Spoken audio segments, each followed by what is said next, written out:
east down to Denver, where it's going to join up with the Platte River, which will then flow out into the Missouri River and then into the Mississippi River before finally reaching the Gulf of Mexico.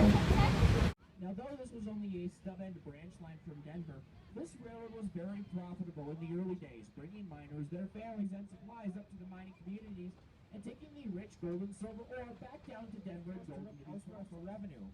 They found that revenue in tourism, believe it or not. That was in 1893, by the way.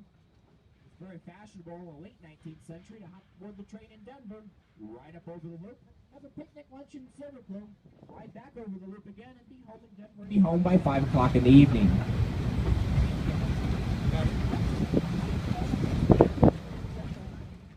That was the Argentine Central Railroad. They operated out of the west end of Silver Plume, up on switchbacks up on the hillside, just above where our track is right now, on 7% grades to the mining town of Waldorf at an elevation of over 11,000 feet. And then from Waldorf, 100 feet, although they did reach with the 14,000 foot top at the time until they got to the top and had to remeasure. The Argentine Central climbed those 7% grades using 2-truck shade geared locomotives, very much like our 3-truck shade we're using today, only much smaller, about half the size. They operated until 1918 when they had to declare bankruptcy and all their track was torn up and gone by 1920.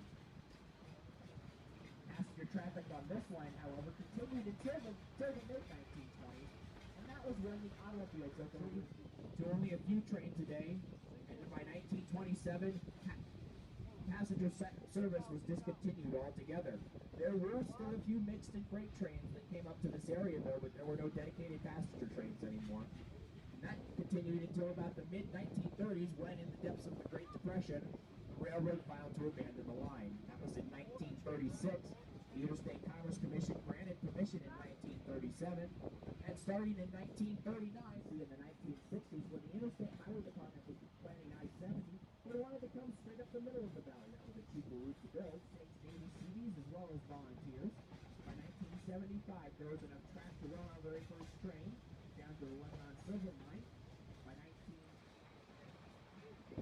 Also off to the left, we have this barrel-shaped area between the tracks. This area is called the ballpark.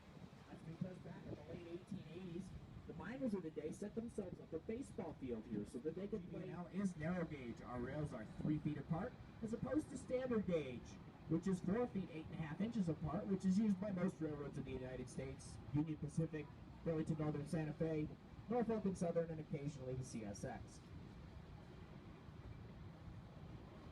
Narrow gauge is far more practical for mountain railroading because the cars are smaller and lighter and can more easily negotiate the sharp curves and steep grades.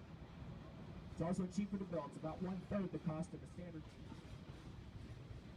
There's actually children between the ages of 9 and 14 that were in charge of carrying the explosives and lighting off the charges, as they were considered more agile than the older, experienced miners, and at the time they were also considered expendable. So if your parents ask you to clean your room tonight, you don't really have it that bad off. Now that whistle you just heard means we are going over Willow Creek for the very first time. Off to the left side of the train, you'll have a beautiful view of just how quickly Willow Creek flows down the valley, but hold your cameras or camera phones up high, otherwise you'll take a picture of a rivet on the Pin Truss Bridge.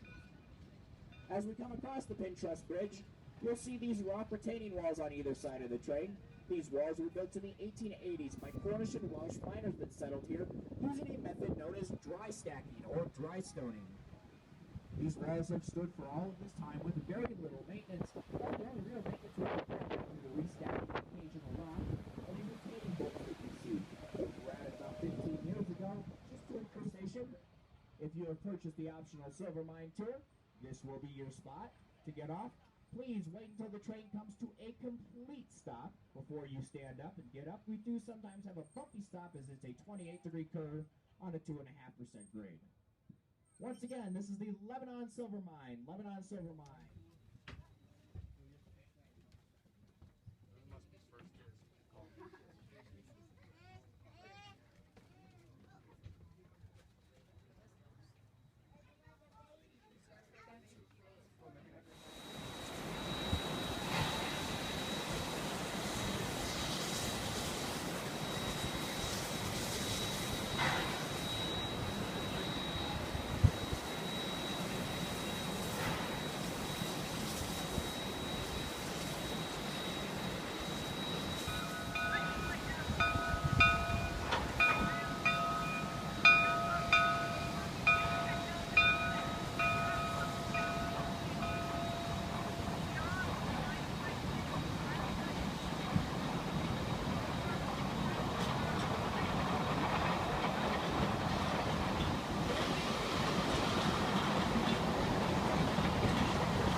like and sub.